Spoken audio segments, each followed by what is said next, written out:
Ar būna jums gyvenime tokių situacijų, kai atrodo kalbi, godėsi, arba planuoji, o gale vis tiek gaunasi šnipštas. Ir šitą mes strategiją labai dažnai naudojam. Jie iš kartos į kartą tiesiog, kaip sakant, nusikopijuojam iš mamų. Ir mes žinom, kad ateisim pas drauges ir galėsim įsikalbėti. Taip, mums reikia to įsikalbėjimo, kad kas nors mus išgirstų. Ir dar neprašytų pinigų, ar ne? Nes psichologas jis automatiškai sako, ar ne? Ir mes labai naudojamės šitą paslaugą pas draugus. Ir nuolatos jiem aiškinam, pasakojam, kaip yra mums sunku, kaip mus užkniso rutina, kaip mums sekasi darbe, kaip vaikai neklauso, ar ne? Ir vat godiesi, ar ne? Vėl vyras, kai sakoma, su vyru tiesiog susėdė, vėl vyras piktas, ar ne? Ir vėl, kai sakant, jūs ant peilių. Ir nežinai, kada vėliai susitaikysit, kada vėl situacija pagerės. Tiesiog, ar ne? Ir tau yra sunku, tau yra, kai sakoma, tikrai blogai. Į tavo tokią reakciją, kad tau blogai, vyras dar labiau šiaušiasi. Čia prisigalvoji visokių nesąmonių, pati provokuoji, paskui, kai sakoma, pati įsižeidus vaikštai. Ir tu nebesupranti iš viso, kas tau gyvenime darosi. Tai kas iš viso? Kas iš viso tiesiog vyksta? Tiesiog sėdi ir galvoji, blyn, gal man reikėtų visą tai išgirsti tiesiog iš šono, kad aš galėčiau, kai sakoma, tiesiog suvokti, kas vyksta. Gerai. Susiėdžiau su vyru. Gerai. Visi čia susėdam, ar ne? Viskas lygiai būtų ir gerai, bet kodėl gale kiekvieno barnio aš vis tiek esu kalta? Vis tiek aš išprovokavau viską, vis tiek aš, kai sakoma, kalta esu. Ir nesuprantu, kas blyn čia vyksta. Ir va tada man ir gimsta ta pažįstama strategija, kad reikia nueiti pas draugę ir pasikonsultuoti, ar ne? Draugė irgi turi vyrą. Kita draugė dar 5 meilužius turi. Vis tiek moteris mes kaip nors bendruomeniai toj surasim tą atsakymą, ar ne? Tai bus daug pigiau negu nueiti pas specialistą. Bet matai, čia yra ta gudrybė. Tu, kai ateini pas specialistą, tu gauni sistemą, struktūrą, darbo įrankius, tau reikia stengtis, tau reikia dirbti, tau reikia gliaudyti visas situacijas, įeiti į skausmą, išeiti iš skausmo, suprasti, kas iš tikrųjų vyksta, įgauti tą aiškumą. Ir kai tu net neįsivaizduoji, kai tu net neįsivaizduoji, ką tai reiškia, kai pro tavo ausį zvimbia tokie gražūs žodžiai, kai ten nueini į forumą, kokį nors santykių ir sakai, man šakės, aš susėdžiau su vyru, nesuprantu, pastoviai aš jam kalta, pastoviai aš jam smegenis lesu, nesuprantu, kas vyksta iš viso mano gyvenime. Ir aš pradedu, kai sakoma, rašyti visą tai, jos man sako, pasikelk savivertę. Tu nepasitikė savim, išsiskirk. Jo, išsiskirsiu ir paskui tau paliksiu, ar ne? Ne, gal dar adresą parašyk, tai iškart išsiųsiu paštu. Zašibys. Čia ką, aš atėjau vien dėl to, kad, kai sakoma, man patartum, kad tu davai išsiskirk, ne? Jūs žino, kad tų vyrų yra mažuma ir jų tiesiog nėra tiek, kad mums visom užtek. Ką aš paskui prie savo vyro eilės stovėsiu? Jau ne. Yra gal be šito varianto kažkokie kitokie variantai. Ir tada automatiškai ateini pas draugę, kuri tave supranta, kuri tave pažįsta, kuri žino, kaip tau padėti. pasiėmėme jaščiką šampano, kad suprasti sistemą santykių. Ir dabar, ir taip vieną kartą, antrą kartą, trečią kartą. Ir po kokio 10 karto jinai nebesutinka manęs klausyti. Kažkoks nesusipratimas. Geriausia draugė ir mane išduoda sunkiausią valandą, jinai nenori manęs klausytis.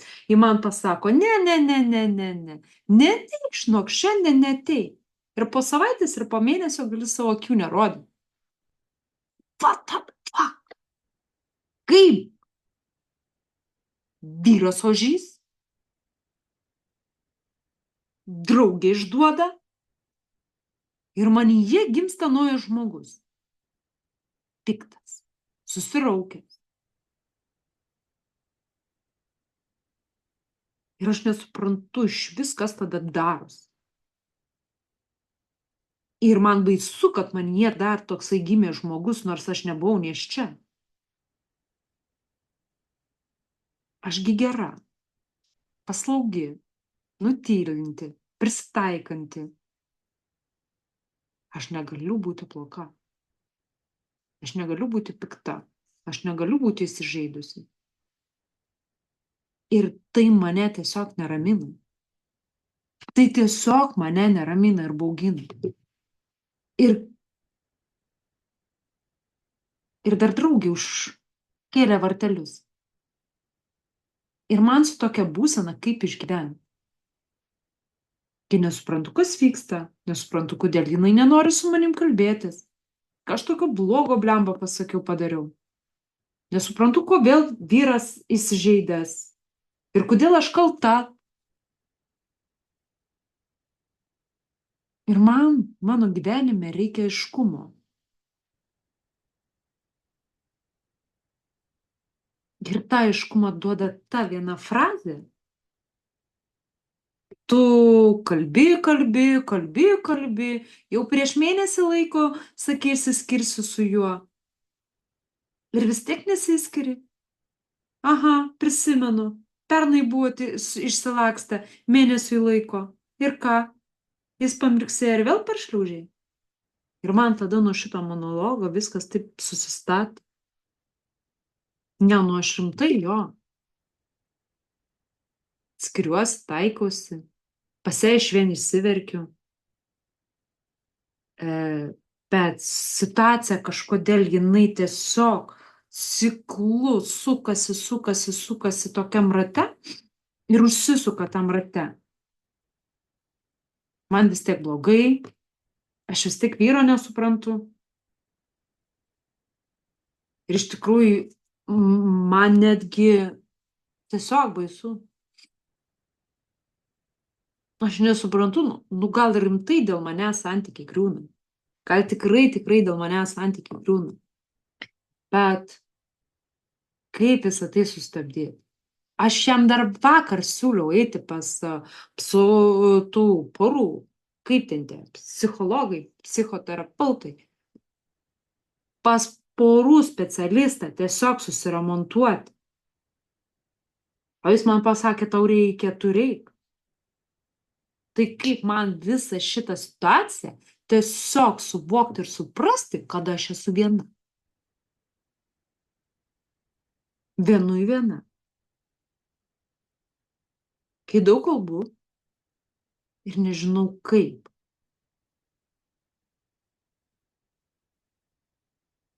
Kai mano situacijoje nebelieka jokio palaikymo.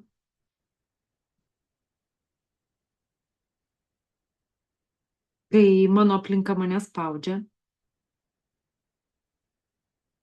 Ir kaip mano vidus mane taip pat spaudžia. Aplinka dar puoma, aš ten nesu įpratusi, ten pastoviai yra spaudimas, pastoviai nervai, pastoviai stresas, pastoviai barniai, geras laikotarpis, po laimės vėliai, kai sakoma, ašaros. Visa tai yra man pažįstama ir aš visą tai žinau. Bet ką man daryti su vidumi? Jis kiekvieną dieną mane vis labiau ir labiau spaudžia. Jis kiekvieną dieną vis labiau ir labiau mane veda iš protų. galvoje scenarijai, mintys, ūžia.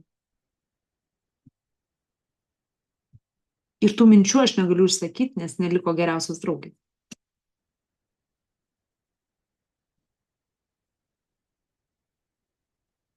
Ir ką tada daryti? Kaip suprast, kas vyksta iš tikrųjų? Ir va tas momentas, kai nežinau, ką daryti, vyro padovanoti negaliu, draugė manimi nusivylusi, aš tada ir suprantu. Tokia vat viena auksinė frazė. Tai aš susišikau savo gyvenimą.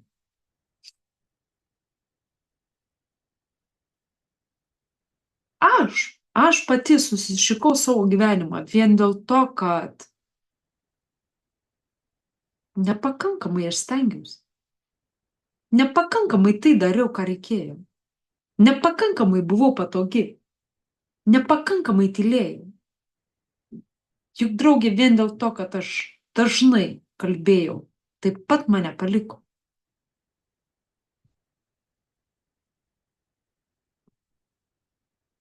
Aš ją kviečiu kavos, o jinai kažkur su reikalais. Aš ateinu pas vyrą, o jis tylus.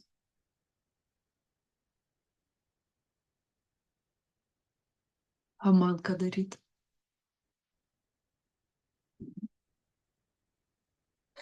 Ryte ką daryti? Ir ryte, ir vakare ką daryti? Pradžio nėra, nieka. Anas nepasakys. Kaip daeisiu iki tokio taško save perorientuot, pertvarkyt, perkurt? Kaip? Aš net neįsivaizduoju. Rama, gal padės knyga? Bet aš jau skaičiau. Gal padės koks seminaras? Bet aš jį jau mačiau.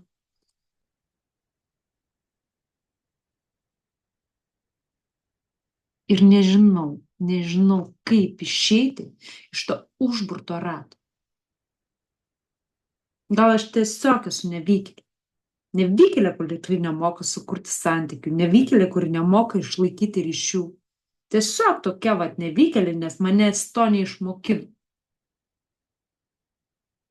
Mano tėvam buvo ne iki manęs. Ir aš nemoku. Bet ką man su visu šitu kraičiu daryti?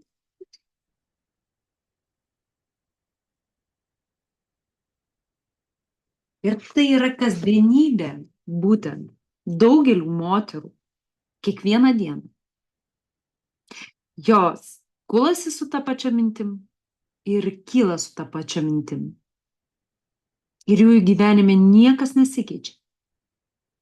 Visiškai niekas.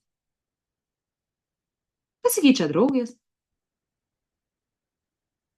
Per stebuklą pasikeičia vyras. Bet vidinė savijauta josios nesikeičia. Netgi jeigu jinai ir išvažiuoja kažkur pailsėti, išvažiuoja kažkur šašlykiuką pasikepti, jinai visuomet yra strese. Ką kalbu, ką darau, reikia aplinką stebėti. Jinai nuolatos yra įsitempusi. Jinai prisimena, kad po laimės akimirkos visada būna kažkas skausmingo, kažkas tokio baisaus, kas suspaus jos širdį ir vėl pasipils ašaros. Galbūt važiuojant namo kažkas nepatiks vyrui. Nes juk Dėl to, kad jojo bloga nuotaika ir vėl aš kalta.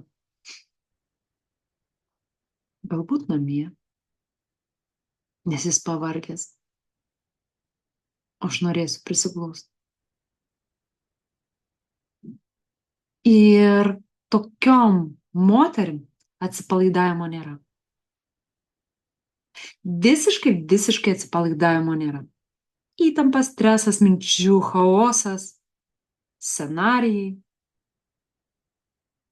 nuolatinis klausimas, kas su manim negerai, ką manyje patobulinti, kaip man save persikurti, kaip dar būti patogesniai, kaip įtikti, kaip pritapti. Ir visa tai slegia ją visą laiką. Tai apie kokį miegą galima kalbėti? Miegas. Tai iliuzija kaip ir laimė. Laimės nėra. Tai tik iliuzija. Tokios moters gyvenime. Nes jai nėra kada išjausti laimę. Jai nėra kada pasimėgauti akimirkomis. Jis įtempus. Jai nėra kada įvertinti, kaip faina šią akimirką. Nes jos viduje kažkur giliai kirba tokia idėja. Nesu verta.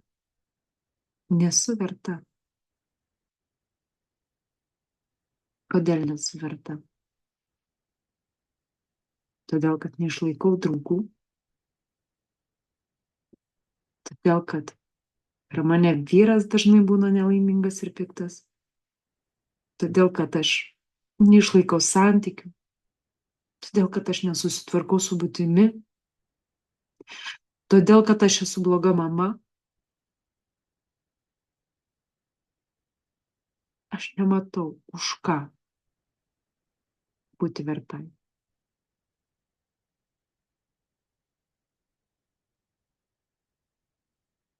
Ir toks moters paveikslas yra daugelių moterų kasdienybė. Tik jos yra labai tvirtos. Jos moka pasislėpti po aš pati, aš su viskuo tvarkausi, man pagalbos nereikia, su manim viskas gerai, pas visus visko būna, nėra namų bedumų. Mes moteris stiprios, mes įveiksim.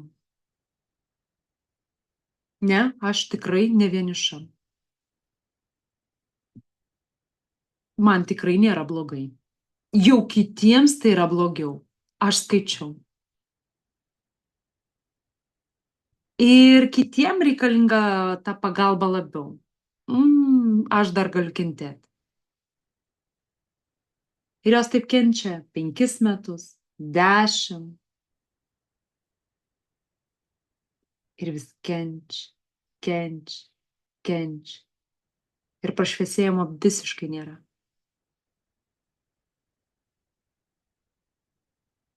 Prabėga metai, atsisuki ir nėra ko pasidžiaugti. Ištrauktos nuotraukos primena tas skaudžias akimirkas. Kai čia žaidžiau, su vaiku juokiausi, atrodė viskas gerai ir vėl mes susėdėm. Va, dar prieš šitą nuotrauką. Ne, po šitos nuotraukos. Taigi, kaip pakeisti visą šitą, kai sakant, scenarijų, kad nebebūti tokiai užspausta ir nelaimingai moteriai, kuri imituoja prieš visuomenę, kad jinai yra nuostabi, kad jinai yra tobula, kad jinai yra laiminga. Ir tik geriausia draugė jau sužino, kaip jinai jaučiasi iš tikrųjų. Kaip išeiti iš viso šito mechanizmo, nepraradus vyro, nepraradus savęs, nepraradus ryšių, o gal kaip atrasti save, kad daugiau savęs neprarasti ir nuspręsti, kas aplink mane bus. kokie žmonės mane sups, kokia aplinka bus, kokios mano savijautos bus. Ir kaip aš nuspręsiu, man dabar verkti ar liūdėti. O gal reikia fiestą suorganizuoti, ar ne? Ir kada mes paimam vairą į savo rankas, susipažįstam su savo stipriausiam savybėm, o silpnybės paverčiam stipriausiam, mūsų gyvenimas įgauna visai kitas spalvas. Tas senas mūsų scenarijus, kurį mes gyvenam nuolatos ir joje mes sukomės keliarius metus, o kitos netgi kaip ir 10 metų sukasi ir ilgiau, jisai tiesiog užsidaro ir atsidaro naujas mūsų gyvenimo etapas. Kupinas pasigėrėjimų, kada kiekviena akimirka suteikia džiaugsmą, kai matai aplinkos grožį, kai tavo viduje net ir giliai sako, blemba, šiandien tokia nuostabi diena. Aš laiminga, nežinau dėl ko laiminga, bet aš laiminga. Gal dėl to, kad mane supa mylinti žmonės, gal dėl to, kad mane supa mane gerbinti žmonės, o gal dėl to, kad jau 10 metų normaliai ir nuoširdžiai nesikalbėjau. Nesiguosti, bet kalbėtis. Kada tu tiesiog atsisėdi ir kalbėsi. Apie tai, ką tu nori nuveikti, apie tai, ką, kai sakoma, pamatei, ir atrodytų, tu kalbi tokias nesąmonės. Žinai, kaip varna šiandien nešė šatrą? Varna mažutė, o šatra didžiausia. Ir tai gali būti tas pokalbis, kuris neįpareigoja, bet suteikia laimės, džiaugsmą, kada tave išklauso, kada kartu su tavim pasijuokia, kada jauti palaikymą iš aplinkos, kada tave priima tokia, kokia tu esi. Ir tai gali būti tavo naujas etapas. Tau tik tais reikia uždėti laiką ir pakomentuoti, kad aš galėčiau tave pamatyti ir susisiekti su tavimi. Ir mes kartu galėtumėm sukurti naują pradžią tau. Duoti sistemą, kuri tiks tik tais tau. Ji bus išskirtinė kaip ir tu. Ir man rūpi, kad tu nusišypsotum, nes tai yra geriausias momentas, kada moteris atsiskleidžia, kada vyksta ta vidinė transformacija ir jos pagaliau pajaučia laimę, meilę, pagarbą savo. Ir kada jos pradeda augti. Tai pats nuostabiausias dalykas, kurį aš galiu stebėti ir kurį galit jūs patirti.